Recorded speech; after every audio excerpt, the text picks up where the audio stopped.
There are moments that look ordinary until they quietly rewrite everything you believe about yourself. If you've ever felt like you weren't gifted enough, or lucky enough, or fast enough, stay a while and subscribe to the Tales Beyond Word for more motivation and healing. Once upon a time, there was a young man named Daniel. He wasn't the most talented in his field, not even close, but he had a dream that refused to let him sleep. Every morning before the world woke up, Daniel sat by his small desk, staring at his notebook filled with half-finished ideas. He wanted to be a writer, a good one, the kind whose words touched people, not just entertained them. But for years, nothing seemed to work.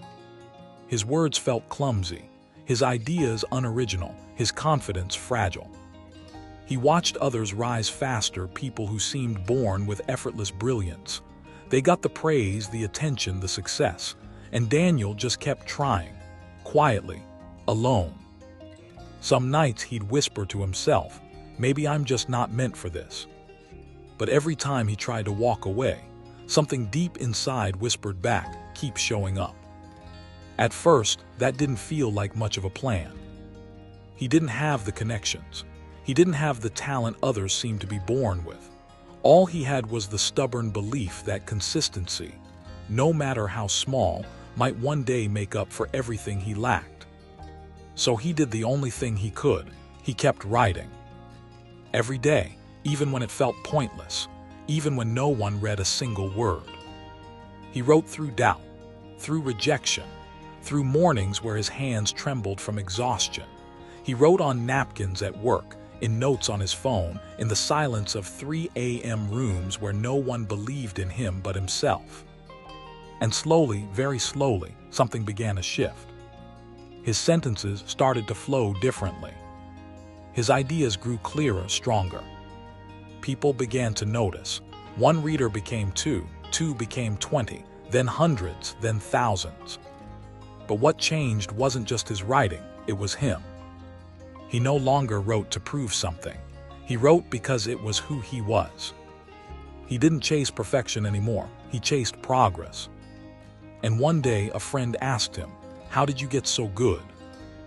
Daniel smiled softly and said, "I didn't, I just stopped quitting."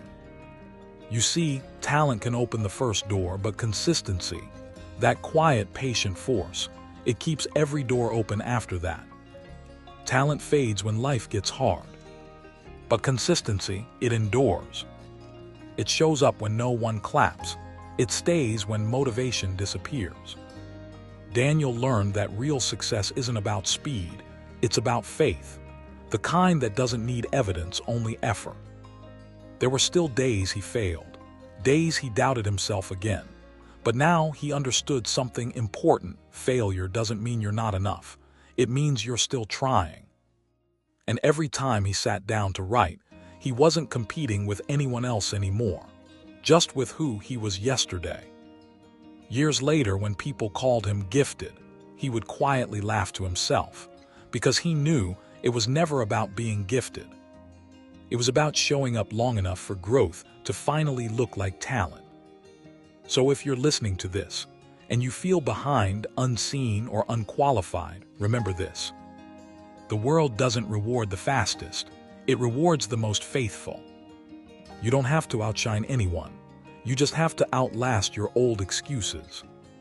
Because every small step you take, every day you show up when no one's watching, builds something no shortcut ever can, character. And maybe one day, someone will look at you and call you talented. But you'll know the truth. You were just consistent enough to become what you were meant to be all along. So don't give up on your slow progress. Don't envy the ones who seem ahead. Keep showing up, even on the quiet days, even when it doesn't feel like it's working. Because one day, you'll look back and realize you were building something beautiful the whole time, not just a skill, but a version of yourself that refuses to give up. And if this story touched something quiet inside you, maybe your next step begins here, softly, beyond the words, on the Tales Beyond Word.